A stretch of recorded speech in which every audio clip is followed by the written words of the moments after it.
Thank you, Turner, for coming on and joining me on the podcast. I've been looking forward to this conversation for a while now. You are the founder and general partner of Banana Capital, an early stage VC fund.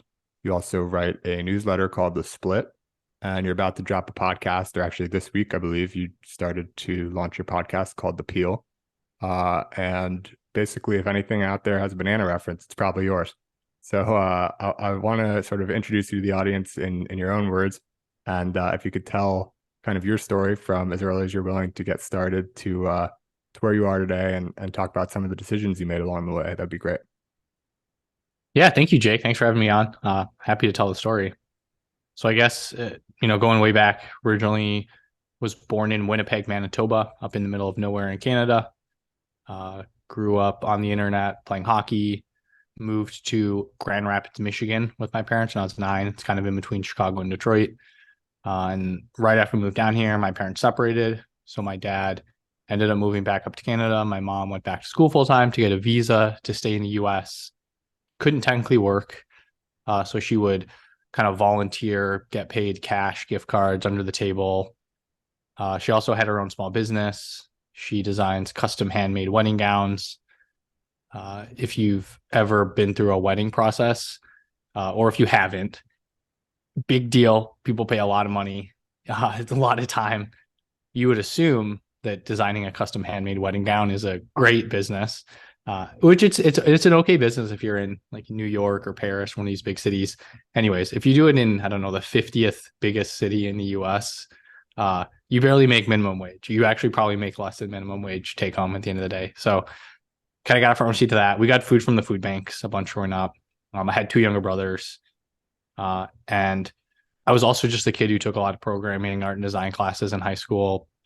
I got kicked off the computer basically every year in high school.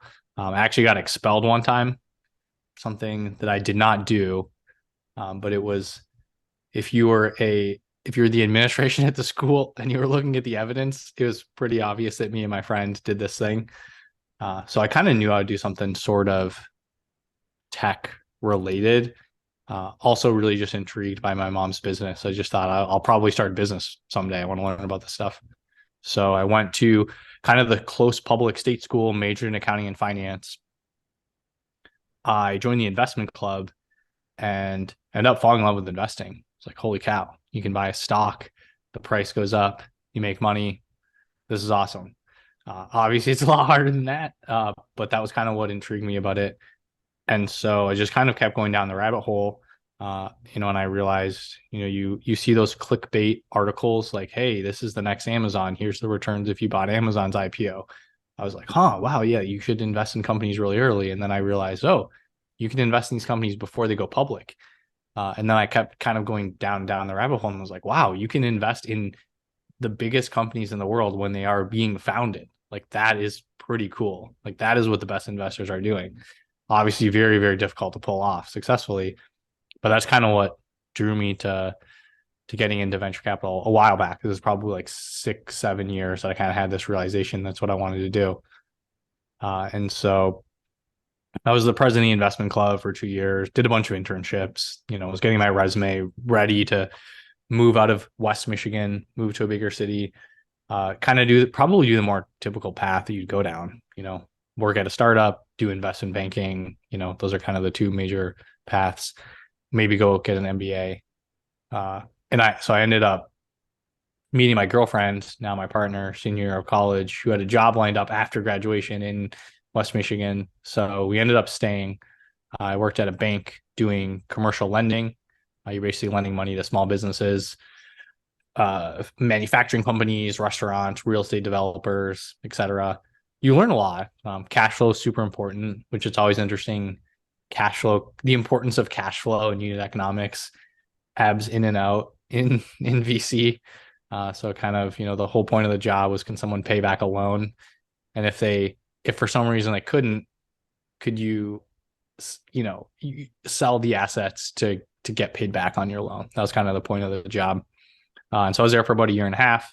Then I got a job working for the endowment of a nonprofit in West Michigan. And the endowments are basically the people who give money to VCs and hedge funds and all these other investors. So we were kind of the investors in the other investors. So I just learned a lot about investing. If anyone in the audience is familiar with the CFA charter, it's kind of like this, hardcore, intense finance training certificate that's unnecessarily difficult. Uh, and most people who have it will probably back me up on that. It's just a little bit intense.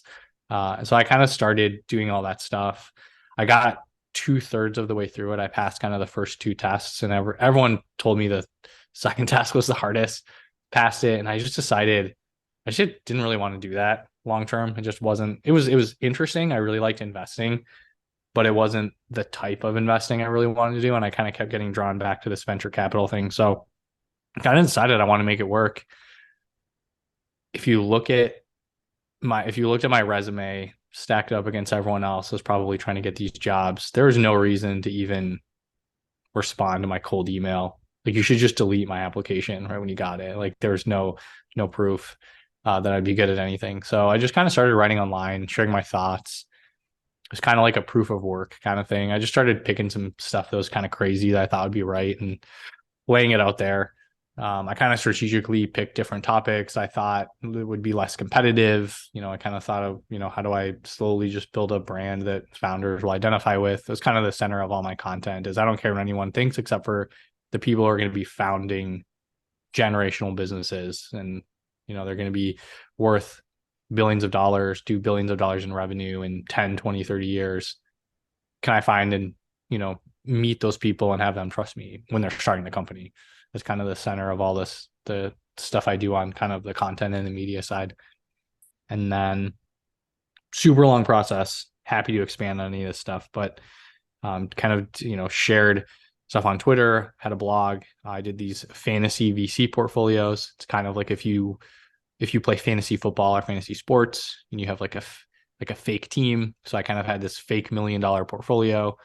And it was actually a $10 million portfolio originally. I did a lot of things wrong with how I did this. So it was a really good learning process. It was pretty bad when I look back on it, but I just kind of used it to get some interviews. Super long process, like a 2-year from beginning to end, like of this whole process of really deciding to get in. Had a bunch of interviews all at once, moving to the Bay Area. This was pre-COVID. I ended up taking, probably on paper, the worst offer, like the worst compensation. I was technically an intern was the title, but they were open to me staying in Michigan and working remotely. And like I said, this was pre-COVID. It was insane. Like, VCs, I had a lot going against me, and this is probably the worst one, was I didn't want to move to the Bay Area. And so I ended up taking this internship for a summer, learned a lot. I was basically working full time and trying to figure out how to get a job after that. I took a huge pay cut. So I took an 80% pay cut, couldn't afford my mortgage payment anymore. And then I also had a rental property that I never wanted to sell because it was just really good numbers on it. I just cashed out of everything, all the real estate that I owned. It gave me about a year of runway to live off of. We had to move. So stayed in Michigan, moved to Ann Arbor on the other side of the state. And then I had met these guys that run a real estate investment firm. They're in LA. I met them a couple years prior, probably about a year and a half before this moment. And they had just kind of kept talking to me about joining them. We were going to raise money from their real estate investors into a venture fund. They would do all the fundraising. I would do all the investing. Long story short, joined October of 2019. Got COVID hit right when we were doing the first close. Made it a very long process to raise the fund. Ended up accidentally raising my own fund throughout that process. It's basically every potential investor I was meeting was like, you just need to start your own thing. So about a year later, that just kind of ended up happening. It wasn't something I was trying to do. I didn't know I was going to probably start my own fund eventually. That was kind of the goal in 10 years, 20 years. And it just happened a lot sooner than I was kind of expecting. And so just kind of went with it. Had a lot of people that I was meeting, kind of co-investing with. We were, meeting founders together. I just kind of, it was a little bit of a long process, but then it also happened really quickly where, they were just like, hey, if you start a fund, I'll give you a couple $100,000 and, just keep me in the loop on what you're doing. I want to meet some of these cool founders too. And maybe we'll co-invest together. We'll follow on. So that was kind of how it came together. So I raised a $10 million fund. It kind of Q1 of 2021.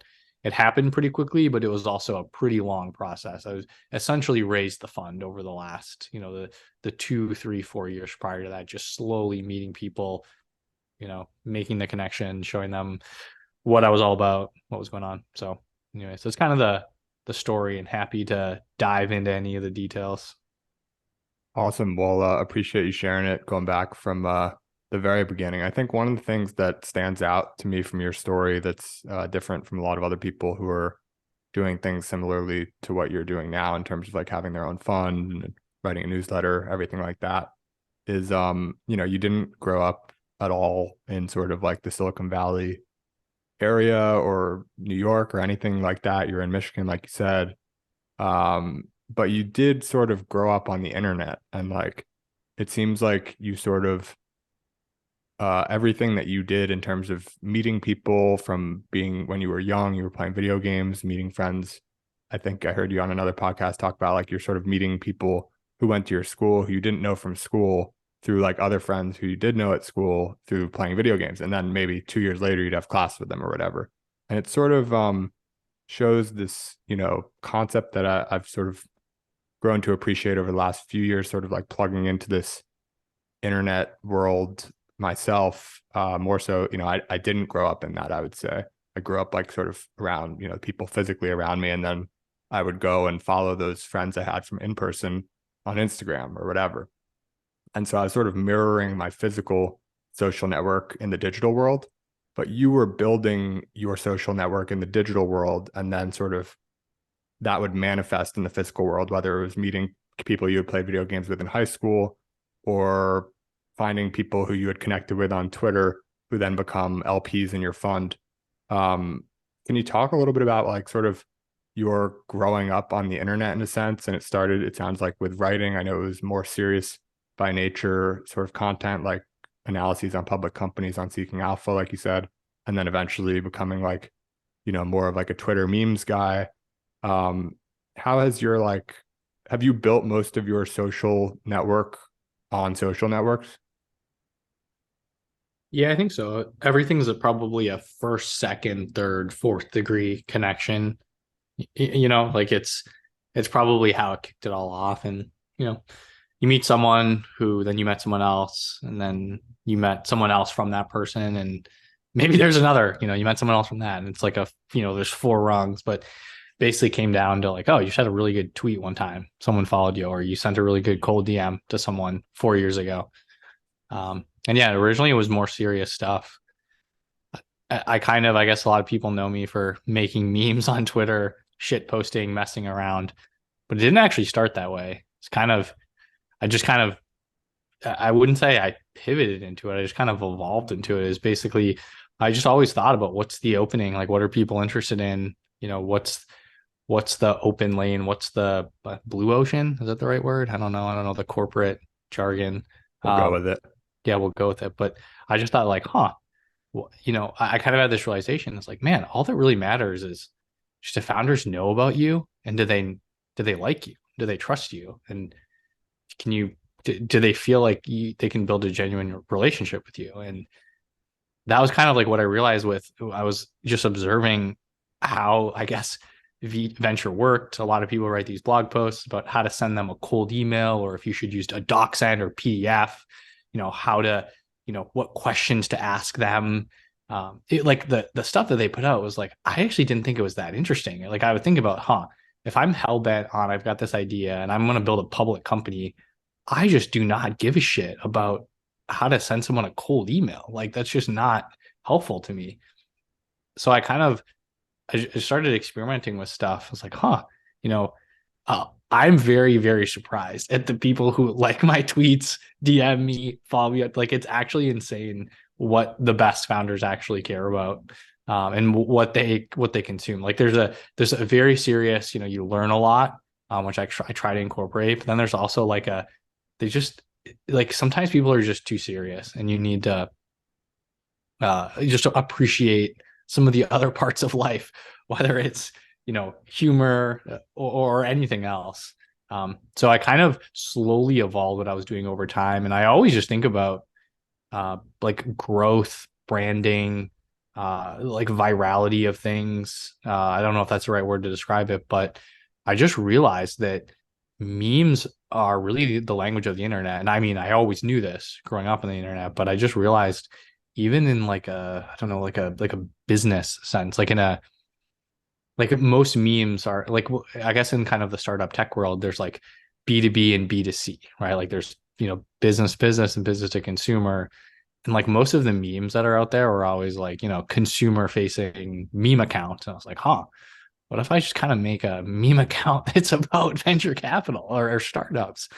And that's definitely not how I think about it, but that's sort of, I guess, what happened if I had to prescribe it and, explain it to someone. So it was basically just seeing what do I think is the best strategy to just grow a venture, like a VC firm. Like what's my growth strategy? There's all these different tactics you can take, and I just thought that was the opening at the time. I probably wouldn't advise someone to come out and just start making memes, right? Especially if you're raising money and giving money to people. You don't want to be just the funny person. You need to have some real substance behind it. But it was definitely at the time, I think, a pretty good growth strategy that I kind of tapped into. Yeah, well, what's interesting is like you came from this more like traditional finance world prior where you're doing loans and you worked for the endowment. And so you got to sort of see what it's like on the institutional LP side of things, which I think a lot of, solo VCs don't have that experience. So seeing that and then like going and creating, a sort of meme first Twitter account, how do you like, do you put yourself in the shoes of some of your old colleagues at the endowment and like, do they appreciate this stuff? Is it easy to have conversations of how you're going from like sort of online content with a traditional finance background to starting your own VC firm? Is that a different conversation than you have to have with like, an individual on Twitter who's down to put in 50 or 100K as an LP versus the institution where you're going to raise a few million or more? Oh yeah, completely different. I think there's a massive disconnect between what the best founders actually want and what they're attracted to and what LPs think they think the best founders are, or what the LPs think they think should be, right? And it's just a function of just, generations changing, the internet changing, startup ecosystem changing. Um, and yeah, I just think the when I think about so I think I maybe have an advantage of how to adapt what I'm doing to what an institutional LP wants. But those are, I mean, I also made me realize they are it's such a long sales cycle. Like when you think about it, as when you're raising money from someone, like from an LP for a venture fund, they're a business partner. Like it's a partnership. It's called a limited partner. They're a partner in your fund. They own a small percentage of your fund, but it's basically like doing B2B enterprise sales. Like it's not, you meet someone, you DM them and they DM back like, cool, I'm in for $6 million. It's no, you get to know them over 3 years. So I think parts of it can help with awareness. Like I will meet people and they're like, oh, they work at a university endowment, right? And they're like a big venture LP and a lot of other funds. And they're like, oh, I follow you on Twitter. I didn't realize you were real. I thought you were a meme account, which is good and bad, I guess. So, and then also just like proving that it actually converts. Like I've just started to kind of keep track of like case studies, like just help a product get to the top of Product Hunt from the newsletter. Gotten like 100 new customer leads in the pipeline in a day just from making a meme about a company on Twitter. Again, it's like these are not super hard things to do. But people are actually amazed that it actually can move the needle. I'm also amazed that it moves the needle. So I think it's just being able to understanding and like knowing what they're looking for. And that's partially why I thought it would take me a really long time to raise my own fund. Like I'm just like, oh, this is no one's going to actually back this strategy. I need to think about how I lay the groundwork a little bit better. And it just kind of happened. So I think a lot of people think of raising a venture fund. Like when you do a startup, it's like, okay, you need to get to 1 million in ARR in the first X number of years. Then you have to grow 300% a year for 3 years and then 200% a year for 2 years. If you did that with a venture firm, let's say you raise your first fund at 10 million. Your next fund is 40, 120, 400, a billion. That is actually what happened for a lot of funds over the last 10 years. And I'm not sure what percentage of them will raise that next fund after the $1 billion fund. You've probably seen there's been some headlines recently about how hard it's been to raise for some of these funds, and no one's really talking about it publicly, but there's a lot of funds that are spinning their wheels. I mean, myself included, just like everyone has to sort of reduce their expectations because there's just less capital out there, and we also grew way too fast. So you kind of think about it, I mean, I want to suck up all these LP dollars as quick as I can because I'm used to working at a startup and, everyone grows super quickly, but it's not really sustainable. And I think the bigger your fund is in venture, the harder it is to actually have good returns, which is the point of investing in venture. The best venture funds are going to outperform basically every asset class, but there's very few of them that do that. So I don't know, just like a challenging needle that you have to thread that I just think is very hard. And I'm not saying I'm threading it correctly, but aware that it's very difficult. So yeah, I mean, one thing that's kind of interesting is like when you were first getting started trying to sort of show that proof of work that you could be a VC, like you're doing this fantasy VC portfolio, like you mentioned. I think there's one I saw from summer 2018, I think that was like you picked 7 companies, I think it was, and like Lambda School was on there, Superhuman was on there. Both of those, I imagine, good picks. Can't recall the others, but you're sort of showing that like, okay, I can do, and for each one you would write a memo. So you're like, okay, I know sort of what to look for. This is my analysis. This is why I picked this company. And these are the companies that theoretically I would invest in today if I had, my own fund. yep.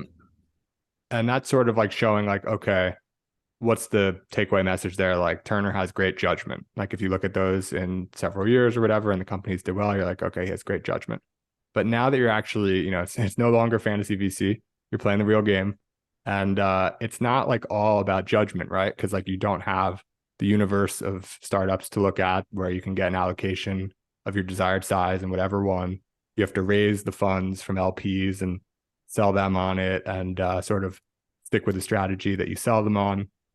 What have you realized since sort of doing the fantasy VC that is so different about real VC? Like, what do you think? Do you still think that sort of having judgment on which companies to invest in is the single most important part? And not saying that you maybe believe that earlier even, but like, do you think that's overemphasized? Do you think fundraising is actually sort of the most challenging thing, or knowing what size fund to raise or getting allocations and deals? I'm curious, like the overall experience now that you're in it, what's been surprisingly important and what maybe has been surprisingly not that important? Yeah, I think the answer to all those is yes. I mean, you sort of asked yes or no questions throughout. I think the answer to all of them is yes. Probably the biggest realization is I used to not put enough weight in just the founders. Like I would say, oh, that's a really good idea. Like I think that could work. And then that was the end of the analysis. It's like, oh yeah, here's all the things I'd probably do. Here's how I think about it. Cool. I'm glad someone's doing this. And I think I realized it's the founders that are actually executing on that. I can think whatever I want. I'm probably going to be wrong. I'm probably going to have some terrible ideas. But what really matters is like the founders that are actually in the team that's executing on that on a day-to-day, week-to-week, month-to-month basis. So that's probably my biggest realization. So And well, let me ask a follow-up just on that, and then we can maybe go if you have other aspects to share. But I'm curious, you're based in Michigan, you're investing very internationally. I don't know how it compares to other like sort of comparable funds like yours, but it would seem to me to be overly international versus the average, possibly by a lot. And, the most important part, like you said, for you, and I would tend to agree, would, having not really done it myself, but just outsider perspective, is the founder. Because at the end of the day, it could be a bad market and the founder is smart enough to pick a new market, or it could be a bad product and the founder is relentless until they get a great product and whatever. Like it's all, there's humans behind the operation you know, you go behind every aspect of the thing, and eventually there's a human who's sort of doing Yep. things and controlling things and not giving up, and et cetera, et cetera.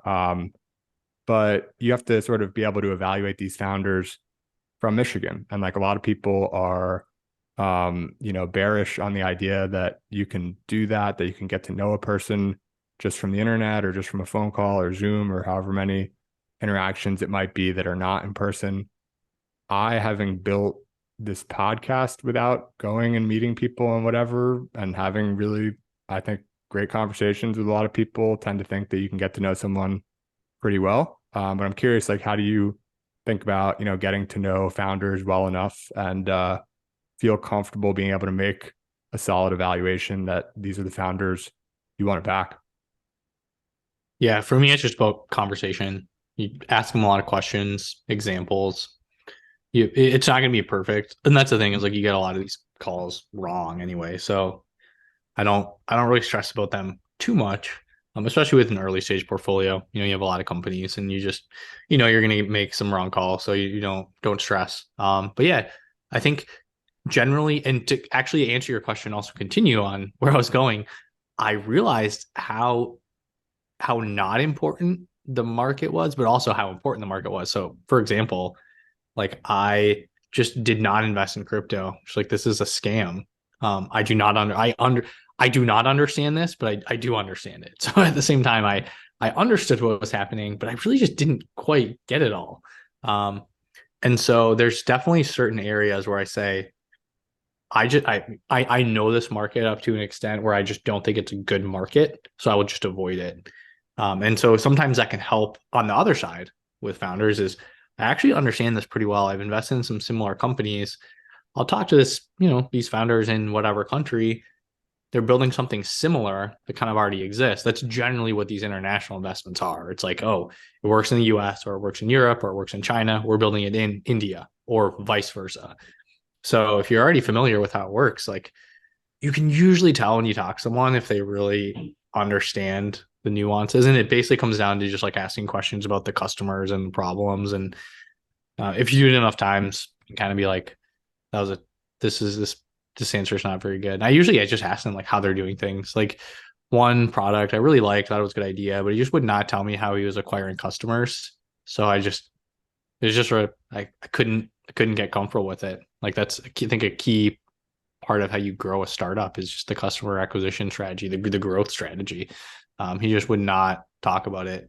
So, potentially making up numbers or potentially, maybe he has hidden secrets he doesn't want to get leaked out.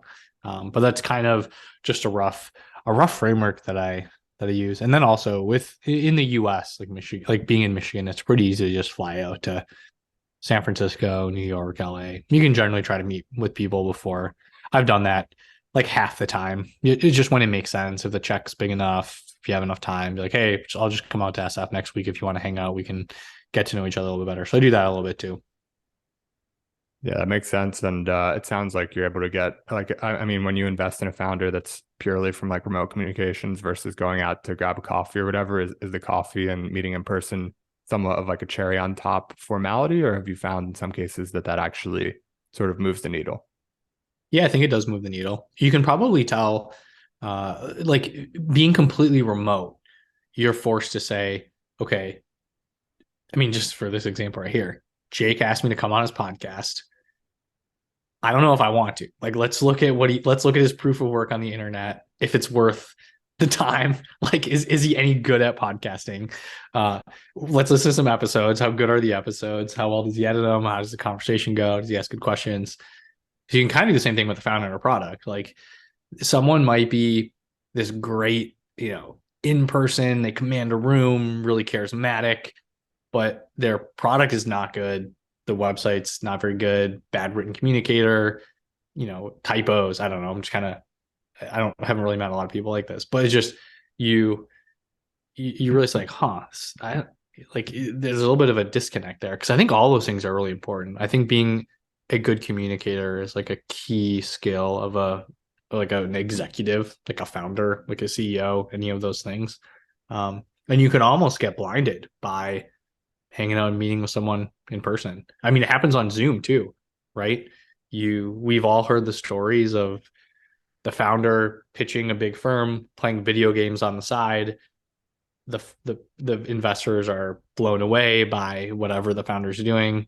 I think that it can kind of throw you off a little bit. So I've probably got caught up in that kind of stuff before too, but I think it's just good to have different angles on it, like being able to observe them on the internet, because it's probably a key point of how they're like growing the company, whether it's on the customer or user side or whether it's on the team size, whether it's fundraising. I mean, all those things are super important kind of levers that go into it. And we live in 2023. Everyone's going to look you up, whether they're a potential employee, customer, investor. So I think that part's pretty important. And I think people overweight on kind of the charismatic, but again, very important. So sometimes, you'll meet a founder and the in-person actually tilts you a little bit more because you can understand how they think about things a little bit better. So again, I think being able to combine the two is kind of the secret, and I'm still figuring out exactly how to do that. So another question on the fund, a little bit of a different aspect on the fundraising side, but I don't think you did this for Fund 1, which, like you said, was Q1 2021, $10 million fund. You announced Fund 2, $20 million in, I think, November 2022. And I believe for the second one, introduced sort of a new aspect to the front fundraise, which was that you raised part of it in public with the 506c via AngelList. And I know that's like sort of a thing that's increasingly popular. And I'm curious what your experience was with it. Would you do it again? Was there something about it that maybe you would do it again, but you would do it a little differently? Curious your sort of takeaway on raising in public. Yeah, I mean, there's a lot of layers to everything that you just said. I would probably do it again. Yeah, I think so. I mean, it didn't really move the needle a whole lot, but it kind of did. I think the biggest thing is, I mean, the fundraising market, everyone talks about it for startups, got really tough. It's probably twice as hard or maybe even like 10 times as hard. I don't know what the right number is, but even harder for the venture side. Like if you just look at some of the headlines that are finally coming out. I mean, this has been the reality for about over a year now, probably about 15 months. You look at like what I think TCV. I don't even know what that stands for. Technology Crossover Ventures. There's just some big, massive asset management firm at this point. I think they cut their initial target, but it either said 50 or 75%. The number's not important. It's just that it's a huge number. Insight, which is kind of they're probably one of the largest kind of SaaS investors. They were originally trying to raise a $20 billion fund. They had only closed $2 billion over the course of a year. So 90% below target. And these guys are, if like going back to the institutional LP world, if you're like a pension plan, if you're an endowment, if you're like a literal billionaire, you're trying to deploy 10 million, 20 million, 50 million, or even $100 million into somewhere and get good returns. I would say Insight's probably like one of the blue chips. Like you're going to talk to them. It's like when you're a startup, when you're raising money, you probably want to talk to Sequoia. You probably want to talk to A16Z Benchmark. If you're an LP trying to get into this like technology, you're trying to get exposure to technology or innovation, you're going to talk to Insight. And so I think it's just very stark showing that, and we've seen over the last year, all these funds get announced, but the reality is that they were not raised and then announced the next day. They were probably raised over a year ago, and they're probably raising their next fund. So they announce, and that's kind of how you spur interest in what you're doing. You're like, oh, we have this oversubscribed fund, twice as big as our last fund. But in reality, what's happening right now is very, very few people are raising new, bigger funds. Most funds are cutting their targets. There's a lot of, I would say, like probably top 10, top 20, or whatever you want to call them, blue chip firms. You have like less than 50% of their LPs coming back in the next vintage. I mean, it's kind of carnage. And I think not very many people there's kind of like some headlines coming out now. So kind of coming back into like announcing my fund, what I would do differently. Yeah, I mean, it was kind of is, me. I think I'm going to go into it on a different podcast later on down the road, but a lot of challenges over the course of the summer and the fall, just getting everything done. Still not done. I'm still kind of open to taking checks from people. But yeah, it's definitely helpful. It's kind of like when you talk about product led growth on the startup side, someone discovers your product, can just click a button, start using it. It's the same thing with LPs. It's like, hey, we're open to taking checks from people. If somebody's interesting, is like, hey, I like what you're doing. Would you take like a 50K check from me? You can just say, yeah, sure. Maybe we can talk quick. We also don't have to. If we feel comfortable with each other, you can just, put a check in. It's almost like angel investing, where some people like to do it in funds instead of startups. Yeah, I think in terms of how I do differently, I probably like didn't really build enough hype for it. I didn't really do much social proof in terms of like, hey, here, who else is investing. I kind of hate that aspect of how this whole ecosystem works, but it's a reality. I kind of like to have my stuff speak for itself versus relying on a bunch of social proof. So I think I messed that up, honestly. And Social then, proof being like LPs that are already in or something different. yeah, like, hey, look at all these, people these famous people or these people that you've heard of that are also investing. I just like didn't really do it. Yeah, and that's probably, it wasn't like I guess I didn't even realize that I hadn't done that. I maybe did it a little bit better privately. I think I'm very bad at building hype for myself. So it's something I've been trying to work on. So that's probably like one of the biggest things I would do differently. One thing I did is I just had a lot of LPs already in. So like, it's not like you say, hey, I am trying to raise a big fund. Let me know if you want to invest. And oh, by the way, I have $0 raised, right? Like that's a pretty big lift to say, am I going to be the very first check in this, this fund versus like, hey, I've got a fund. It's there. It's already, we're investing already. It's existing, a bunch of people already in. If you want to come in, you can. It's just a little bit easier, like an existing product. It's like if you invest in this, you meet a founder and they don't have a product or whatever, and they're like, hey, can you invest? Can you invest in my company? Versus you meet a founder and they have a great product, works really well, tons of customers. You're probably going to be more excited about the one where there's actually something out in the wild for you to see kind of the proof of work or the example. So that's probably one of the biggest things I do differently. And then I don't know, order of operations of how I think about Twitter, newsletter, podcasts. I mean, I'm basically doing a bunch of media stuff. I think one thing I probably did wrong was under invested in the media side. So I think coming from the institutional world, it kind of blinded me of like, hey, you need to build an asset management firm, traditional, like you need to follow these rules. Otherwise, it won't work for the institutional LPs. And I just realized like I did a lot of things differently. And then I had this realization of like, I can do this differently too. I don't have to follow all the traditional playbooks that people use. So just recently really started to lean into the media side because I realized I was good at it and I was probably not taking full advantage of it. So that's kind of one of the things I wish I did differently, not just with the fund too, but just going back like 5 years. So those are probably some of the big things I do differently.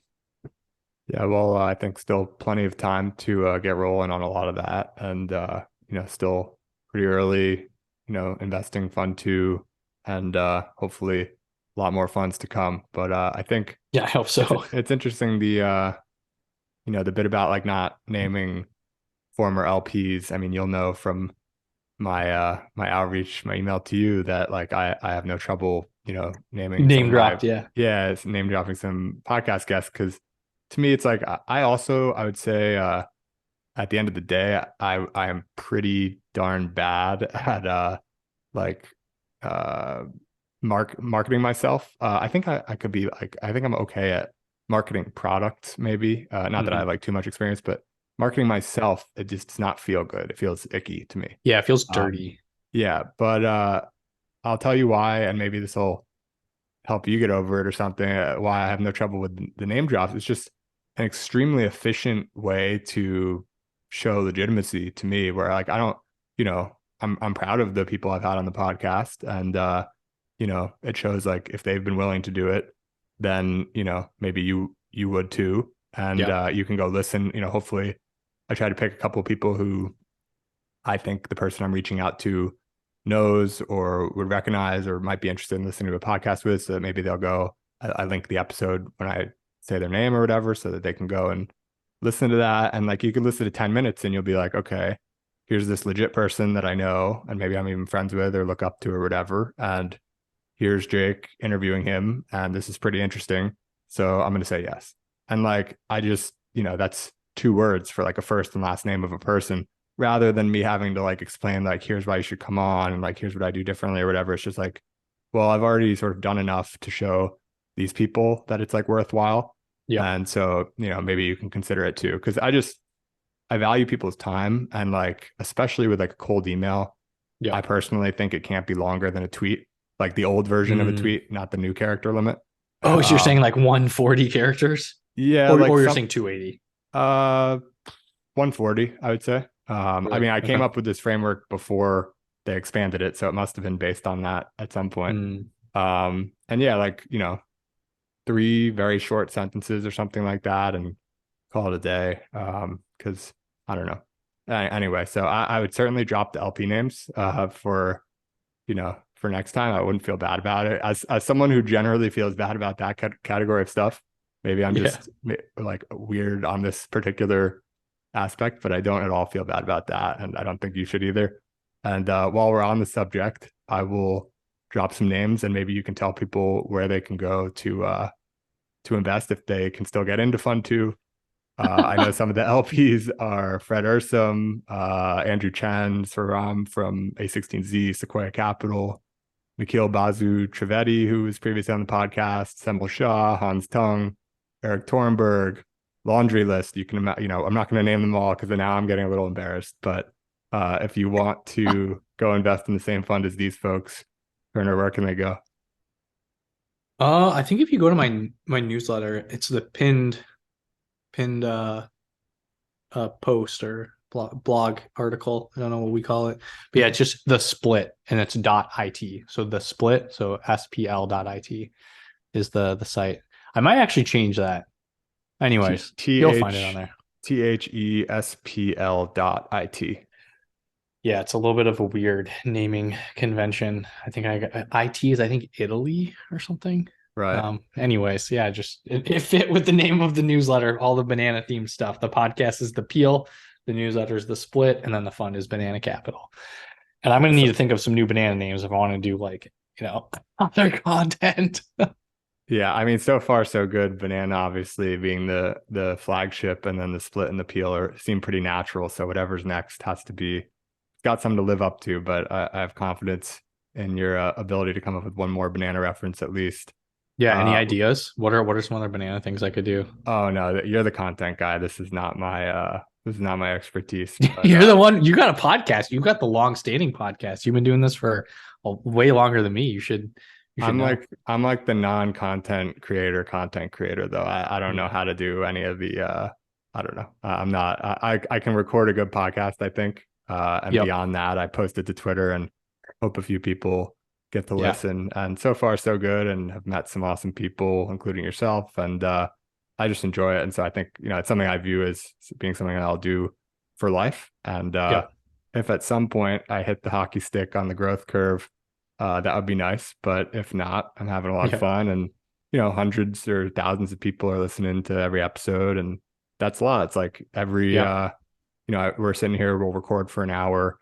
I try to make it like no anything to do outside of that hour for the guests. I myself spending several or dozens preparing, but it's all learning and it's enjoyable. And then it's hundreds of hours of like sort of output. If you think of like everyone who listens is like getting an hour of that content. And obviously on Twitter, it's like much larger numbers. Sound bites, and TikTok and these numbers are way bigger. But I feel like an hour of someone's attention is like I don't need like hundreds of thousands of views or whatever for 2 seconds on a TikTok. Nothing wrong with that. I know you've got a TikTok, and all good to people who like that. But but like committing an hour of time feels like sort of a serious thing, and so I'm grateful for the attention of people who take the time to listen. But let's talk a little bit about your podcast, and that's the Peel. And by the time we release this episode, you will have released the first 3 episodes. So let's talk about like why you decided to start that, alongside the split, which has been going for a while. What's the podcast going to be about? How's it going to sort of work into this banana ecosystem that you're building? Yeah, I guess it's an evolution of just all the stuff I've been doing. I mean, I was I kind of accidentally became a content creator. Like I did not set out to say I want to be an influencer or I want to build an audience. It was literally I'm just trying to get a job in VC, and it kind of was this natural progression where it happened, and it's fun. Like I mean I didn't imagine this is where I would be 5 years ago, but it's great. And I think I've always thought about the content as just make it be things I'm already interested in and already doing anyway. So it's just not a lot of work. I think that burnout is just very real in content creation. If you look at the evolution of, YouTube, TikTok, most people don't last very long. And if you even go back to just like celebrities, media in general, the entertainment industry, like there are very few that can stick with it for a very, very long time. And so I just kind of thought about how do I keep doing it consistently? And it's basically, it all just comes back to what's something I'm just naturally interested in and would probably do anyway. So with Twitter, it was initially the serious stuff I was tweeting was just the things I was kind of just following anyways. And so anytime I shoot out a tweet, it was just kind of framing my thoughts and, thinking publicly almost. And then with making more like memes and stuff like that on Twitter, it was just a joke you'd make in the group chat. But instead of 3 or 4 or 5 people seeing it, 3 or 4 or 5 million people see it. In some cases, I've had one tweet got like 43 million views. And so I've started to think a little bit more about just expanding, not just tech startup stuff, but like lifestyle or like, right. Like you do not have like you to find my stuff interesting, you do not have to be a VC or startup founder. You can just be you can be anyone. Like I'll tweet about just broader topics like sports and like maybe the business side of sports or interesting stats around like the food system or something like that. Like everyone's genuinely interested in those things. So with everything I do, I just kind of think about what would I be like, what am I naturally interested in and I'm already looking at, and just really quick kind of polish it up and throw it out there. And so the newsletter, I kind of always had this blog. It was longer form. I wrote these like insane like 10,000 word deep dives on companies. And I did this like 3 years ago, a little over 3 years ago now that I started doing it. And it took a really long time. It was fun. It took a very long time. So it was not sustainable to do. And then I had my second kid. And I was like, I don't know if you have kids, people listening, there might be people with kids. They're a lot of work. And so you have to choose things in your life that you cut. And writing insanely long blog posts was just what got cut because I just needed to be a dad. And I also was trying to start a venture firm. So I kind of scaled it back a little bit. And then it's kind of the newsletter, quote unquote, I brought that back a little over, I guess, about a year ago now, whenever this comes out. And it was just some longer stuff. Is probably once or twice a month I write a longer piece, but then every week I just send, hey, here's like the 5 to 20 interesting things I've kind of found. And it's a lot of charts. Like, hey, here's like Chinese. So crazy. One of the things I've been following, like Chinese automotive exports have been going parabolic. Like they're basically getting a lot of EVs are being produced in China. They're kind of stealing share from Europe, which I think is going to have a lot of downstream implications for Europe's economy. Or things around like, the state of, the food system. Like there's, we subsidize. I think there's a lot, like other people are putting in a lot of interesting stats. Like we put like 4x more subsidies into cigarettes than we do all fruits and vegetables combined. It's like, that makes no sense. So broken. So like you find interesting stats like that. And, I'm already seeking those out and reading them and you just throw them in the newsletter. And then the podcast is an extension of, I have really interesting conversations with people. Why don't I just put them out there? Like, why don't I just record them and put them out there online? And then it was also an extension of, I don't quite have the time to do these long deep dives on companies anymore, just because I have so much else going on. I have a really small team. What if I just talk to people that can tell me like a really interesting story? So the first couple episodes that we put out of the podcast, it's talking to 3 founders, 3 different companies. One's a restaurant, one is a kind of like a consumer hardware product, and then one is in the education space. And we just went really deep on their industry, how it works, the product, like how they came up with the idea, the founding story, how they got customers, how they hired people. Like a lot of these companies had like life and death situations where like they needed to figure out something immediately or else the company would die. So, and then, like advice for their founders, playbooks, tactics. And these are all things you'd probably want to hear. Like anyone wants to hear, like, oh, how do I build a unicorn startup? Like it's interesting to a lot of people. Um, so just recording them and, editing them and putting them online. So I kind of think of it all as like, what's the stuff I'm naturally interested in and just, productizing it in a way, like creating content around it. And then I also think a lot about how do I make sure that compounds? So for me, it was just like building up an email newsletter. So that's where the newsletter comes in, or building up on Twitter, with the podcast, we launched all the social accounts, just like driving everyone to just stay up to date on what we're doing. And then, soon we'll be able to invest in a startup. We've got a million people that we can hit with their news and be like, hey, this cool new product just launched. You should check it out. So it helps for customers, it helps for hiring, it helps for investing, it helps for just broader branding and PR. And it wasn't much work because it's just an extension of what I'm already doing. And I just kind of figured out how to productize and layer all this stuff on. So, and then, yeah, I think eventually like some LPs get it. Some LPs have, seen the memes or like kind of a top of funnel for everything else. And then again, it's like, yeah, you've got this podcast, you record it in video, you can cut up the clips, you can put them everywhere. You can really, even the clips sometimes will get a lot more views in the episode. So for the founder, they're like, wow, people just heard me tell the story of my company 600,000 times and only, 10,000 listen to the full podcast, or, 100,000 or whatever the number is, or 4 people. So again, it's just kind of always thinking about how do you get leverage and that kind of stuff. So that is sort of how I thought about all this stuff. And then also just monetizing the content. So just like treating it like it's an actual business, like a media business. I think the thing that plays a lot of VCs fall short is it's the content is a cost center. It's just, hey, we've got this big, massive fund, tons of management fees. It's just throw dollars at content. Versus for me, it's a business in itself and it needs to be good, which just leads to better content, which then helps the investment firm. If you put out really bad garbage content, it's not good. Like founders will not think very highly of the investment side. So for me, it's just like, well, how can I make like really interesting content that the best founders will really enjoy and listen to?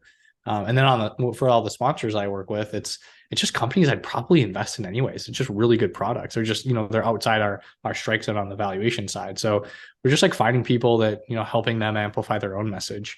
And again, it's like, it gives you an asset to use on the investment side where I can say, hey, I can give you like 100 grand, 200, 400, 500 grand of just ad space. And you can test out newsletter podcast ads. We'll give you a discount or give it away for free. I haven't really decided that yet. But you can really move the needle for some of your portfolio companies. And it's like, hey, take the small check from us and we'll give you like double the value, like immediately out of the gates, even if we do nothing else, which I think is what most founders should expect from their VCs. Like you should expect them to add no value and just, it's kind of the reality of most of them are actually negative value add. So you should look for basically people that won't mess anything up. That's kind of the default approach I take. So anyways, that's kind of how I think about it. It's like the investing side, but also all the media stuff. It kind of all goes hand in hand. And we'll see how it goes. So yeah, sort of like building a media business and a fund in parallel. And obviously they're intimately related, but the media business is a media business. It's not just a cost center. And I think the podcast, I mean, everything you said in terms of the rationale and thinking and strategy behind doing everything that you're doing, following your interests, not trying to do things that you don't like to do, but just seeing what you naturally do and seeing if there's a way to sort of fit that into, the banana world as some piece of the product. I think it makes a ton of sense. And, I'm optimistic that it'll go really well, especially with the podcast. Looking forward to tuning into that. So last question for me, and we'll wrap it up. Appreciate you going over on time. But you talked about with the newsletter, you're taking 15, 20, however many it might be, sort of interesting pieces of things you've found on the internet over however much time, and sort of putting those in the newsletter, talking about that a little bit. On Twitter, you're oftentimes, either doing, like just yesterday, I think you had at the time we're recording this, it was yesterday, you had this viral tweet on, I forget what it was named, but like the robots, whatever they're Battle called. bots. Yeah, Yeah, they're like battle bots. these remote controlled robots that are like they just go to war with each other. Like they have like hammers and chainsaws attached to them, and they just try to destroy each other. It's like destruction derby with cars, but with robots. It's probably the craziest thing I've ever seen. Yeah, so I did a double take on the number of views on that one, but that tweet did pretty well. And so a lot of what you're doing is like whether it's the newsletter or Twitter, it's you're finding something and then you're either having some commentary on it or sharing it on a different platform or whatever it might be. So I'm curious, like what's your obviously you're coming up with consistent gold. Like what is your information diet or whatever you want to call it, content diet across various platforms? Like what's on a given day, like where are you scrolling Twitter? Are you scrolling TikTok? There no rhyme or reason and you're just finding things, or were you strategic in sort of the way that, and even if it wasn't intentional necessarily, like looking back, can you see like, oh, on Twitter, I use lists, or on TikTok, I did this, or I subscribe to these newsletters or whatever, anything sort of about the way you've designed your content world, the information that makes it to you, that has given you like a great set of feeds from which you can sort of remix and benefit your own content? Yeah, there's probably like a couple different ways I think about it. I guess this sort of ties back to our what we were just talking about before this, but I actually think media businesses are really good businesses. Like they kind of have this negative connotation in the venture startup world as they're not good venture investments, which is 99.999% true, but they're actually like really good businesses. They can have very good margins if you build them in the right way. So some of the content I consume is just like, how do I think about my own business? And so like I'll subscribe to a lot of newsletters that are like, I don't even know, like growth hackers or like marketing or like, internet marketing growth strategy type stuff. So I think a lot about that. Because I think that's always helpful to founders. Like, how do you grow your product? So there's just a lot of interesting tidbits you can learn. And then, yeah, I think I do use Twitter a lot. I'm concerned. It's changed quite a bit over the last 6, 7, 8 months. For the better, for the worse. But yeah, I use that decent amount. Some newsletters.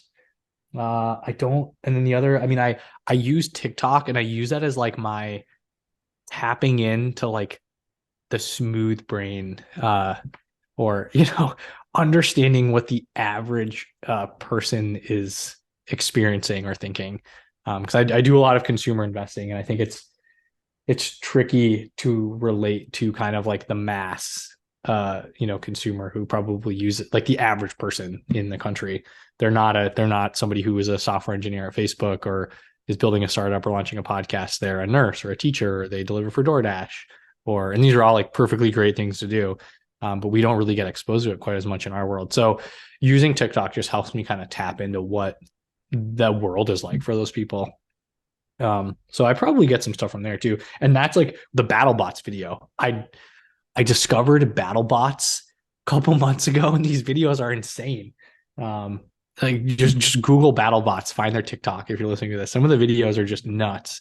And so I think a little bit about just like kind of tapping into understanding that world, but then also how do you kind of grow? Because you gotta, if you're investing in companies and you're lending distribution and media support, you have to be able to like say, hey, I can help you amplify your message. So I think a little bit about when I'm sharing like the content, it's like, man, this video, like I think my best performing video, there's this guy, his name's Rain Bolt. He's a geoguesser. So he will see he'll see a picture somewhere randomly in the world and he'll go and find it on Google Maps. And so he started doing it, the picture would pop up, he'd look at it for a couple seconds and he'd find it. He started to do these like stunt videos where he'd get 1 second or 0.1 second, or it would be upside down, or it'd be in black and white, or it'd be pixelated, and he'd still find them and he'd guess them like really accurately.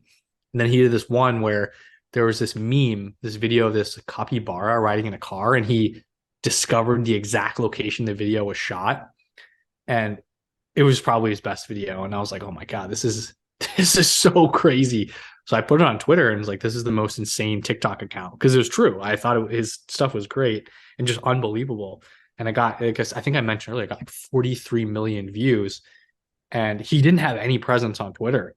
And I didn't really know that. And his manager was DMing me like, yo, like, give him a shout out. Like this, like, you got to like plug him. So I was like, oh, everyone follow this guy. His content's so good.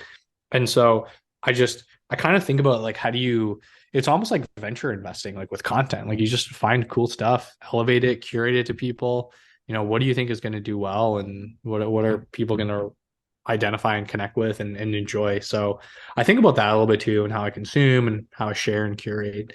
And again, there's like a lot of duds, like I'll think one video is great, put a great caption on it, and it gets like, 10, 20,000 views, which I guess for me, it's like, it's all based on the algorithm.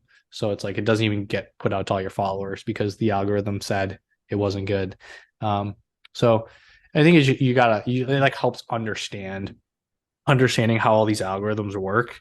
You can then go to a startup and say, hey, I've seen some of these things work well. And you can almost, by understanding the media landscape and how some of these products distribute things to people, you can then kind of help founders work through. And it's not perfect, and every situation's different, but when you're in the trenches creating with them and curating and sharing with them, like you can just have a little bit more of an intelligent conversation versus, not understanding how that works, if that makes sense.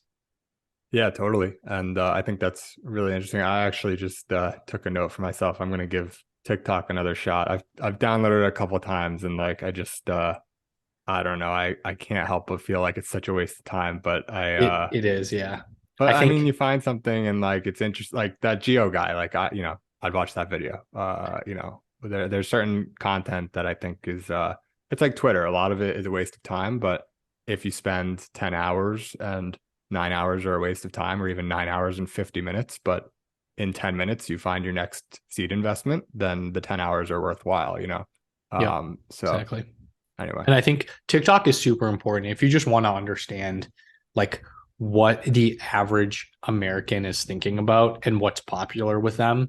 So in a way, like if you run anything that touches media in any way, whether you run a media company or you use the media to distribute your own products, understanding I guess like the TikTok generation, if that's even a thing, just understanding what resonates with them, I think is just super, super important. And maybe it's less important on if you have like B2B software, but even then the consumer is usually a couple of years ahead of the B2B side. So what we're seeing now on B2B is everyone's launching a podcast, everyone's using these little short TikTok like clips and short form content for their own marketing. And it's like, that is very much a thing on the consumer side that's been going on for years. So if you follow what's happening with the consumer, sometimes the business, like the software, the BB stuff actually kind of trails it, and you can be ready for it. You can understand, like one of the big things I think is going to be really important is things like TikTok SEO or like YouTube Shorts SEO. So in a lot of cases, a lot of these short form videos are basically like blog posts, and people have probably seen headlines of Google so concerned because 40% of Gen Z uses TikTok as a search engine. It's a little bit overblown, but it's also true. People will go to TikTok and search like recipes or something, and if you think about that specific use case, if you've ever tried to search for recipes on Google, I think we were talking about this before we recorded or before we pressed record. There's just like a long tail of like AI generated recipe crap, but you can't really do that with video. And when you think about how some of these recipe websites and blogs work, the business model is to show a bunch of ads in them. So you will, read the blog post and it takes you like 5 minutes to get to the actual meat of what you're trying to learn in the recipe, versus with TikTok, it's like this, just you see the content, you see the food being prepared, they have the instructions, and it took you a minute and it's super quick, you get in and out. So in a lot of cases, I think some of these are turning into search engines, and it's not just TikTok. It's going to be YouTube Shorts. It's going to be Instagram Reels. Snapchat has a TikTok like feed that has hundreds of millions of monthly active users on it. And like people don't even know that exists. Like most people don't know that exists, but that is also going to be a pretty big channel soon. So I don't know, like that's partially also why I follow some of these platforms, is because you can kind of get a hint of how other things are going to change downstream, and you can just be ready for them. You might miss some of them, you might get some of them wrong, but at least you had a shot, you positioned yourself. Yeah, I'm kind of for the reason you just said, hoping that like the deep fake voice and video stuff doesn't get like that good. It's already like some of it is really impressive. Mm. So I don't know. I do like to see like you can't, to your point, know with a written piece, did AI write this? Does this person have a team of people that wrote this? But they Yeah. might brand it under their individual name, whatever. But with a video or voice, so far, at least for the vast majority of stuff, you can sort of assume that it is the person who, it appears to be, or who it sounds like. And so it's like unfakeable. And I think that's really nice to sort of, you can sort of grow to trust a person and trust the content and everything like that. So, Well, and actually, um, I think too, we're seeing sort of these individuals actually turn into brands and media companies. I mean, in a way, it's sort of what you and I are, right? In a sense. Like Mr. Beast, for example, has 50, 60 people on the team. It's probably more than that. And it's really not that, it's not that different from historically, like when we're talking about like, A-list celebrities, like we'll say like Jennifer Lopez, the Kardashians, they have a massive team.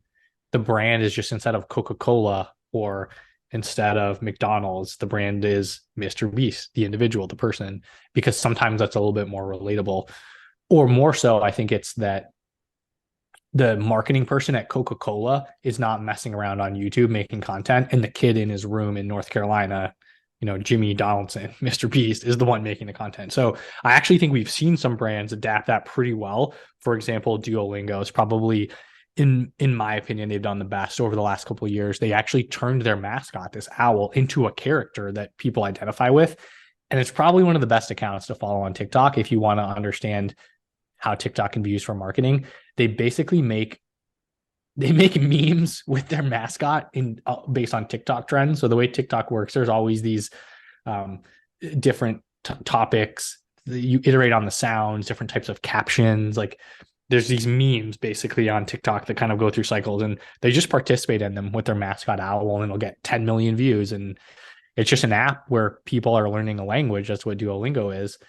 And people download the app. I don't really know how much it converts. I don't think they've ever really mentioned it, but talking to some people there, they said it had a material impact on, what's happened on the business side. So again, it's like we see these individuals, these creators sometimes, really catch on with people. But I think it's like if brands can learn some of those same storytelling tactics, it can work just as well. And again, we're seeing these creators become brands, like they're actually selling products. So I think that's a really interesting way that we're kind of moving over the next couple of years. yeah, I've heard some pretty good things about Duolingo actually. Outside of, I hadn't heard about that, but as a product, so someone seems to be knowing what they're doing over there. Yeah. Uh, but anyway, I want to, we'll wrap it up here. I know we're half hour over the scheduled time, but I appreciate you hanging on and going over. It's been awesome talking with you, and look forward to keeping in touch. Where can people go? We sent them to the split, which was THESPL.IT, not an Italian company, just a banana reference. People can go there to read the newsletter, or I think the pinned newsletter is where you can go and find how you can invest in the fund if you want to. The Peel is coming out, or came out this week. Just came out. Yep. Exactly. And you're on Twitter at your name, Turner Novak. Anywhere else? Yeah, that's all great. Yeah, can't think of anywhere else. It's interesting. I try to keep a pretty low profile, which is pretty funny saying that. I have all these places to find me on the internet. But yeah, those are the best places. Awesome. Well, thanks again, Turner. It's been great talking, and look forward to keeping in touch. Yeah, great to talk to you. Thanks for having me on.